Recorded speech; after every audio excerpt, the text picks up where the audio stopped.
Your mind has a tactical advantage over you at all times. It knows your weaknesses, it knows your strengths, and it will guide you into your nice comfort zone. We have to reprogram our mind to get a different vantage point so then you know how to be in charge of yourself versus your mind being in charge of you. But let's say I'm training for a 100-mile race and I get to mile 50 and I feel like and like everybody else, my mind gets soft.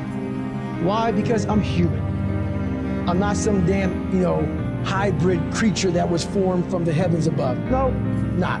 Human. I suffer, I'm uncomfortable, I don't like it. So my mind starts to get weak and we start to forget about how badass we are.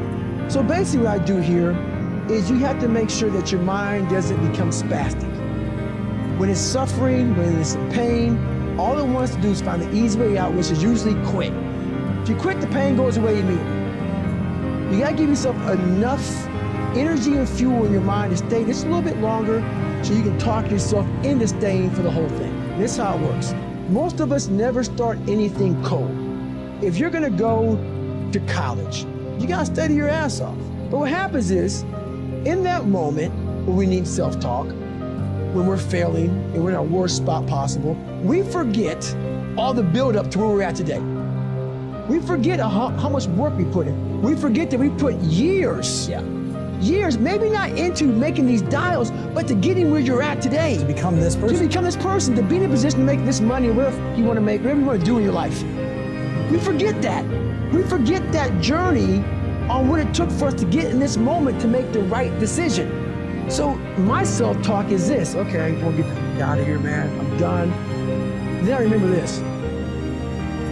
You ran 2,000 miles training to be in this moment right now.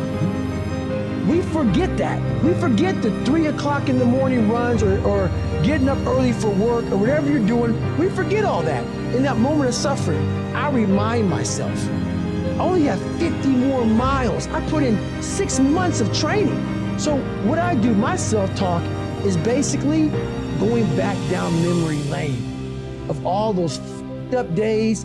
I ran the rain, or I had to study real late at night, and I didn't want to do it, but I did it to get here. I wanted to get here. Yeah. Now you're here, and now you want to quit? So you gotta be mindful, but just think about it. If you haven't put in any hard work to reflect on, all this positive talk, it doesn't work if it's alive. Like, if you didn't study for your big exam, and you go into it saying, I'm gonna pass it, no, you're not.